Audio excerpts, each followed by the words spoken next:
Hello, dear students.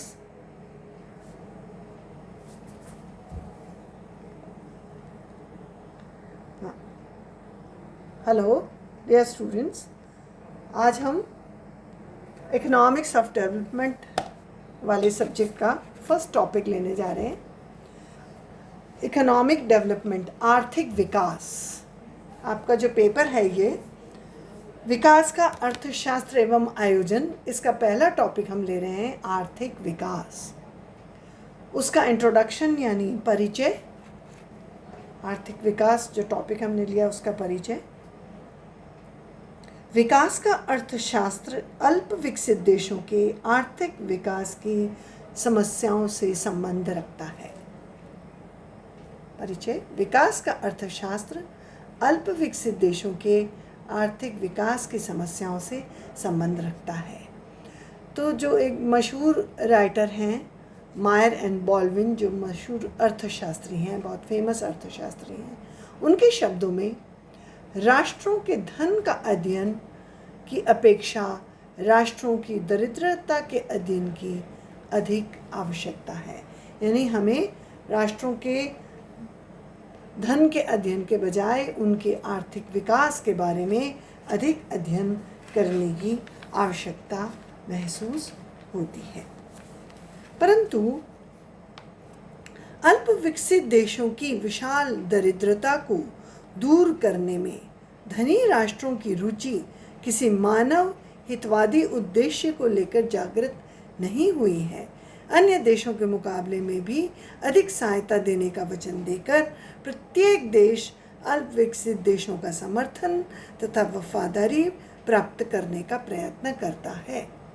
यानी ये जो विकास का अर्थशास्त्र है, तो जो विकसित देश हैं वो अल्प विकसित देशों को जो मानव हित के उद्देश्य से लेकर के उनकी दरिद्रता को दूर करने के लिए उन्हें धन उपलब्ध कराते हैं, वो केवल उनके हित को ध्यान में रख के नहीं करते हैं, वरन वो चाहते हैं कि इसके बदले में उन्हें उन देशों की वफादारी और समर्थन प्राप्त हो जब कभी भी आर्थिक सहायता की बात आती है। तो आर्थिक सहायता के पीछे उद्देश्य उनका समर्थन और वफादारी प्राप्त करना है। तो जो विकसित देश हैं वो अल्प विकसित देशों को आर्थिक सहायता प्रदान करते हैं, उनका आर्थिक विकास करवाते हैं, लेकिन साथ में उनका समर्थन और वफादारी हासिल करते हैं। अब एक सबसे इम्पॉर्टेंट जो बिंदु आता है आर्थिक विकास का अध्ययन करने से पूर्व कि आर्थिक विकास और आर्थिक वृद्धि में क्या अंतर है। ये दोनों टर्म्स नॉर्मली एक दूसरे के सिनोनिम की तरह से यूज़ होती हैं, एक दूसरे के पर्यायवाची की तरह से इस्तेमाल होती हैं, लेकिन क्योंकि हम अर्थशास्त्र के विद्यार्थी हैं तो हमें यह मालूम होना चाहिए कि हम किस प्रकार से इन दोनों शब्दों में हमें अंतर करना होता है, क्योंकि अर्थशास्त्र के विद्यार्थी होने के नाते हमें इन दोनों का अंतर ज्ञात होना चाहिए। तो आर्थिक वृद्धि एवं आर्थिक विकास में क्या अंतर है। आर्थिक वृद्धि किसी देश में वस्तु व सेवाओं के उत्पादन या प्रति व्यक्ति उत्पादन में होने वाली नियमित वृद्धि है। उत्पादन का मापन सामान्यतः सकल राष्ट्रीय उत्पादन यानी जीएनपी या शुद्ध राष्ट्रीय उत्पाद यानी एनएनपी के द्वारा किया जाता है। आर्थिक विकास एक देश की सामाजिक संरचना में होने वाले प्रगतिशील परिवर्तनों की सूचना देता है।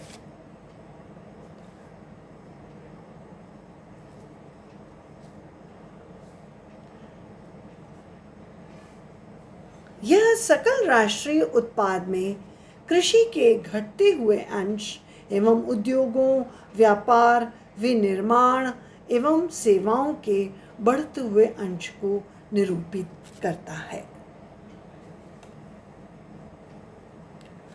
इसमें दूसरा जो अंतर है आर्थिक वृद्धि और आर्थिक विकास में, जो दूसरा अंतर है वो है आर्थिक वृद्धि केवल उत्पादन की वृद्धि की सूचक है, जबकि आर्थिक वृद्धि केवल उत्पादन की वृद्धि की सूचक है, जबकि आर्थिक विकास उत्पादन के संस्थागत, तकनीकी कुशलता एवं आय के वितरणात्मक पक्ष में परिवर्तन को भी सूचित करता है।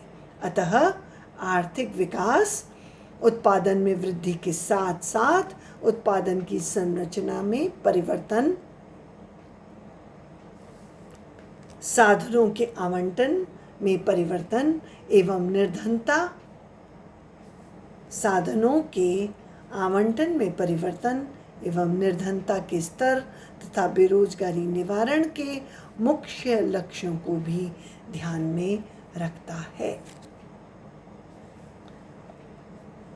अब तीसरा बिंदु जो इनके अंतर को स्पष्ट करता है, तीसरा बिंदु जो आर्थिक विकास और आर्थिक वृद्धि के अंतर को स्पष्ट करता है, वो है आर्थिक विकास एक दीर्घकालीन प्रक्रिया है।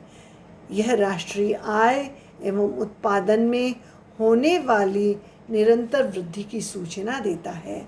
दूसरी ओर आर्थिक वृद्धि आकस्मिक एवं अनियमित परिवर्तनों से संबंधित होती है। तो आर्थिक, ये हुए इन दोनों में अंतर करने वाले बिंदु जो आर्थिक विकास एवं आर्थिक वृद्धि के अंतर को स्पष्ट करते हैं। लेकिन आर्थिक वृद्धि एवं आर्थिक विकास के मध्य उपर्युक्त अंतरों के बावजूद अर्थशास्त्रियों ने इन शब्दों को समानार्थी माना है, जिसमें प्रोफेसर पॉल एवं आर्थर लुईस मुख्य हैं। अतः निष्कर्ष के रूप में हम कह सकते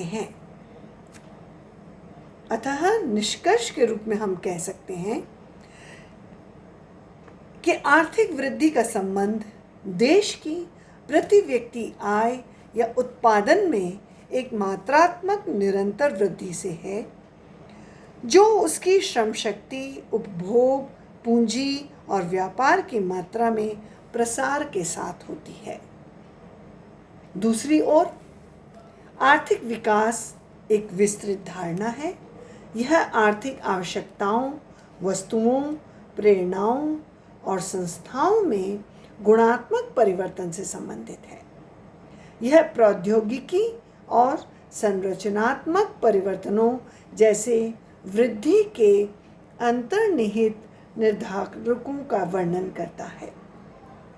विकास में वृद्धि और ह्रास दोनों सम्मिलित होते हैं। एक अर्थव्यवस्था वृद्धि कर सकती है, परंतु वह विकास नहीं कर सकती, क्योंकि प्रौद्योगिकी और संरचनात्मक परिवर्तनों के अभाव के कारण गरीबी, बेरोजगारी और असमानताएं निरंतर विद्यमान रहती हैं।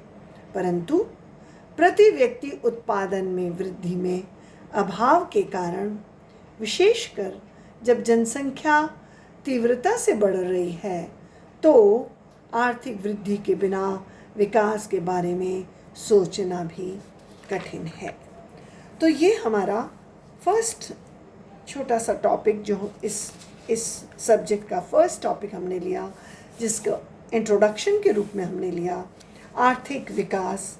तो आर्थिक विकास के बारे में ये कहना उपयुक्त होगा कि आर्थिक विकास और आर्थिक वृद्धि दो अलग अलग शब्द हैं, लेकिन आम तौर पर इन दोनों शब्दों को सिनोनिम यानी समानार्थी शब्दों के रूप में प्रयुक्त किया जाता है। जबकि आर्थिक विकास काफ़ी ब्रॉड टर्म है, जो आर्थिक वृद्धि के साथ साथ दूसरे आयामों को भी इसमें समाहित करती है, और आर्थिक वृद्धि और आर्थिक विकास अक्सर समानार्थी शब्दों के रूप में उपयोग में लाए जाते हैं।